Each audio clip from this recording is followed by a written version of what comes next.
एक औरत अपनी नवजात बच्ची को लेकर 3 दिन और 3 रातों तक समुद्र में ती रही। उनका एकमात्र आश्रय एक डूबता हुआ कंटेनर था।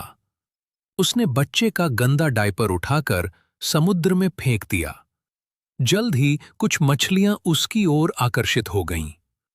उसने तुरंत एक सरल मछली पकड़ने का यंत्र बनाया, लेकिन मछलियां पकड़ना इतना आसान नहीं था जितना उसने सोचा था।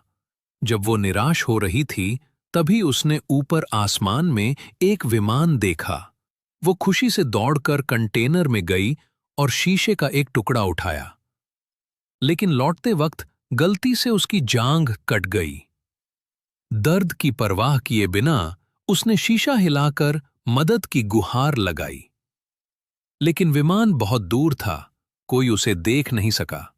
संक्रमण से बचने के लिए उसने शराब से घाव को साफ किया और ईयरफोन की तार से सिलाई कर दी। तेज दर्द से वो लगभग बेहोश हो गई। फिर उसने पोषण के लिए मछली पकड़ने की ठानी। ईयरफोन की तार से एक जाल बनाया और उसमें डायपर को चारा रख समुद्र में डाल दिया। कुछ देर बाद एक मछली फंस गई और उसे खाने को मिला। समय बीतता गया, उसने थोड़ा खाना जमा कर लिया। बचने की उम्मीद में उसने सैकड़ों संदेशों को कागज पर लिखा और प्लास्टिक के डब्बों में भरकर समुद्र में फेंक दिया। वो समय समय पर कंटेनर का पानी बाहर निकालती थी ताकि वो डूब ना जाए। बच्चे को ठंड से बचाने के लिए उसने थर्मस में शराब डाल और आग जलाकर उसे गर्म रखने की कोशिश की। उसका फोन लॉक था और स्क्रीन टूटी हुई थी।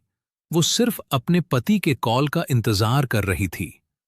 फिर एक रात उसके पति की कॉल आई। वो गोली लगने से घायल था और शायद उसे बचाने नहीं आ सकेगा।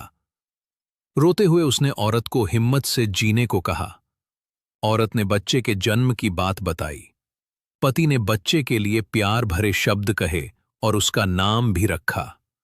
फिर फोन की बैटरी खत्म हो गई और संपर्क टूट गया। कुछ दिनों बाद कंटेनर में पानी भर गया। उसने लकड़ी और डब्बों से एक छोटा बेड़ा बना लिया।